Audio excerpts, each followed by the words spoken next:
జంగా గౌతమ్ గారు, వైఎస్ షర్మిల మీ పార్టీ అధ్యక్షురాలు ఆల్రెడీ ఆమె బాధ్యతలు స్వీకరించిన మొదటి రోజే చేసిన వ్యాఖ్యలు, ఆందోళనలు, అలాగే వెంటనే జిల్లాల పర్యటనలకు సిద్ధమవటం అంటే రాజకీయంగా ఆమె దూకుడు ప్రదర్శిస్తున్నారన్న అంశం ఒకటి.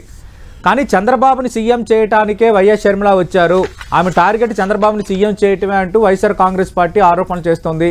నిన్న కూడా కొందరు మంత్రులు మాట్లాడారు. దీనిపై మీ స్పందన ఏంటి సార్?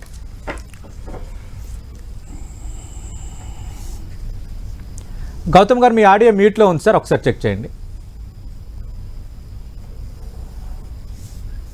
సో 2014 నుంచి ఇప్పుడు 2024లోకి రాబోతున్నాం. ఈ 10 ఏళ్లలో ఆంధ్రప్రదేశ్ కాంగ్రెస్ కమిటీకి సుమారు 5 సంవత్సరాలకు పైగా రఘువీరారెడ్డి గారు అధ్యక్షత వహించారు. తర్వాత శైలజనాథ్ గారు 3.5 ఏళ్లు ఆయన అధ్యక్షత వహించారు. తర్వాత గిడుగు రుద్రరాజు గారు, మై టీం ఏడాదిన్నర పనిచేస్తాం. ఇప్పుడు షర్మిల్ గారు కాంగ్రెస్ పార్టీకి అధ్యక్ష బాధ్యతలోకి వచ్చారు.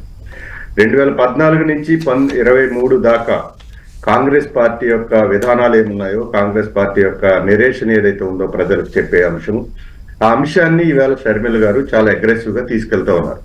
కనుక షర్మిల గారు ఈవేళ కొత్తగా కాంగ్రెస్ పార్టీ వాయిస్ ని వినిపించడం కాదు, కాంగ్రెస్ పార్టీ వాయిస్ లో ఆవిడ భాగమయ్యి దాన్ని ఎఫెక్టివ్ గా తీసుకెళ్లేటువంటి ఒక సమర్థురాలైన అధ్యక్షులుగా ఈవేళ తన వాయిస్ వినిపిస్తా ఉన్నారు. ఈవేళ రాష్ట్ర ప్రజలందరూ ఆ అంశాల మీద చర్చిస్తా ఉన్నారు. కనుక కాంగ్రెస్ పార్టీ యొక్క లీడర్ గా షర్మిల్ గారిని చూడాలి అనేది నేను విజ్ఞప్తి చేస్తున్నా రాష్ట్ర ప్రజలకు కానీ మిగతా మన మిత్రులు కానీ. వైసీపీ వాళ్ళు ఈవేళ చేస్తున్న ఏవైతే విమర్శలు ఉన్నాయో నేను 1, 2, 3 సింపుల్ గా ఆన్సర్ చెప్తాను. రాష్ట్ర విభజన అడ్డగోలుగా విభజించింది అని ఇప్పటికీ మళ్ళీ మాట్లాడుతున్నారు కదా. జగన్మోహన్ రెడ్డి గారు ఆర్టికల్ 3 ప్రకారం కేంద్రం రాష్ట్ర విభజన చేయొచ్చు, మా పార్టీకి అభ్యంతరం లేదు అని వైఎస్ సమాధి దగ్గర ప్లేనరీ జరిపి తీర్మానం చేసింది వాస్తవమా కాదా మళ్ళీ చెప్తాం. మేము ఆ లెటర్లు రిలీజ్ చేస్తాం, ఆ వాయిస్లు విడుదల చేస్తాం, ప్రజలకు మళ్ళీ చెప్తాం.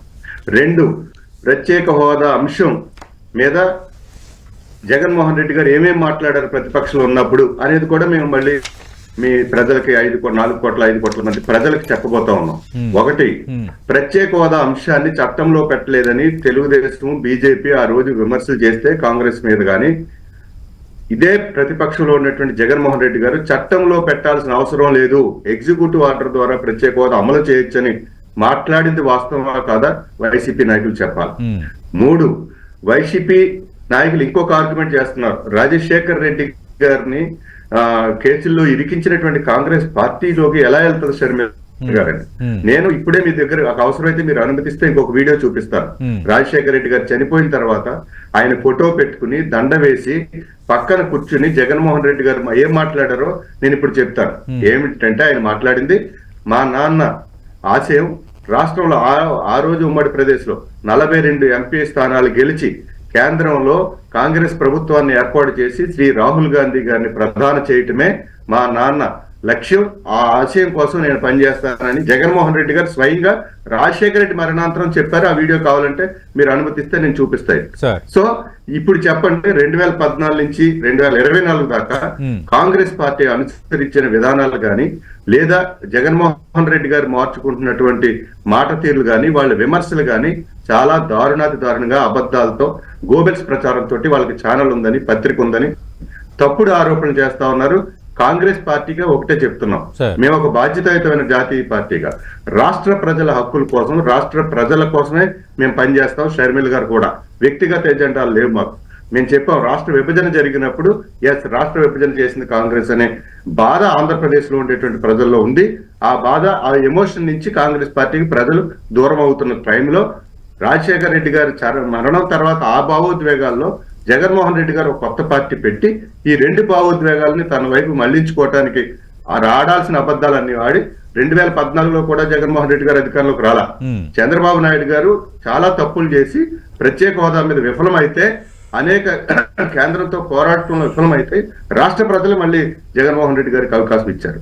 అప్పుడు కూడా జగన్మోహన్ రెడ్డి గారు ఏం చెప్పారు, నాకు 25 ఎంపీలు ఇవ్వండి, 25 ఎంపీలు ఇస్తే కేంద్రం మెడలు ఉంచి ప్రత్యేక హోదాను సాధిస్తాను, నాకు ఓటు ఇవ్వండి అని అడిగారు. ప్రజలు 22 ఎంపీలు ఇచ్చారు.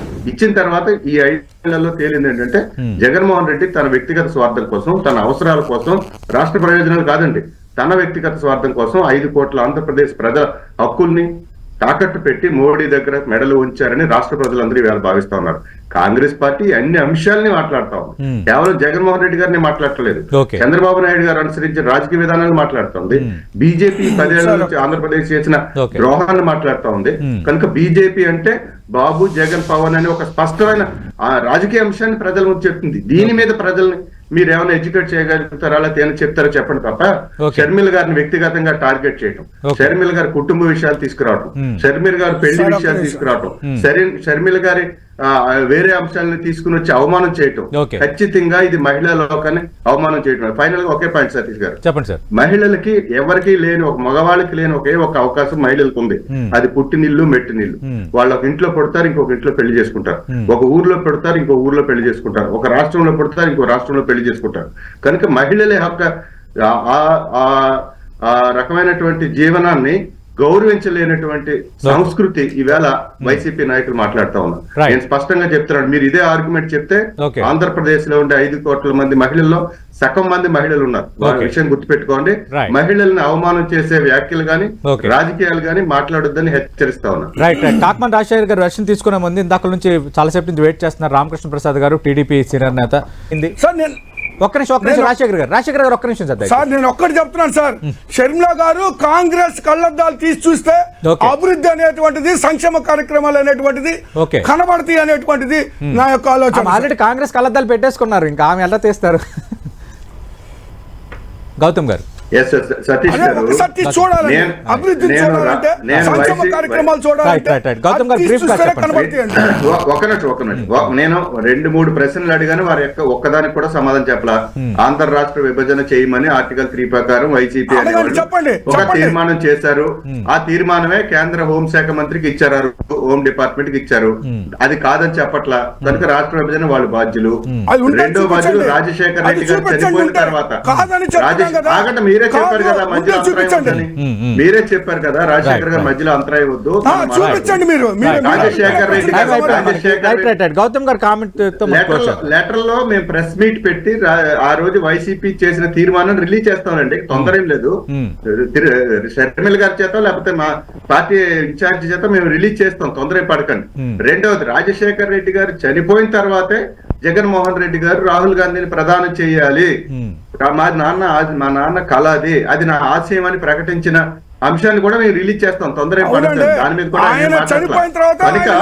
రాజశేఖర్ రెడ్డి, నేను ఒకటే ఫైనల్ గా చెప్తున్నా, రాజశేఖర్ రెడ్డి గారి మరణం యొక్క భావోద్వేగాల్ని రాజకీయంగా మలిచి కుట్ర చేసింది ఎవరు అనేది చర్చ కూడా చేద్దాం, తొందర ఏం పడదు. Okay, right right right sir. ఇంకా మనం విపులంగా మాట్లాడదాం, ఇంకా చాలా కామెంట్స్ వస్తున్నాయి, చాలా ఇష్యూస్ నడుస్తున్నాయి కాబట్టి. థ్యాంక్ యూ కాకమాన్ గారు. రామకృష్ణ ప్రసాద్ గారు దయచేసి అర్థం చేసుకోండి. Thank you.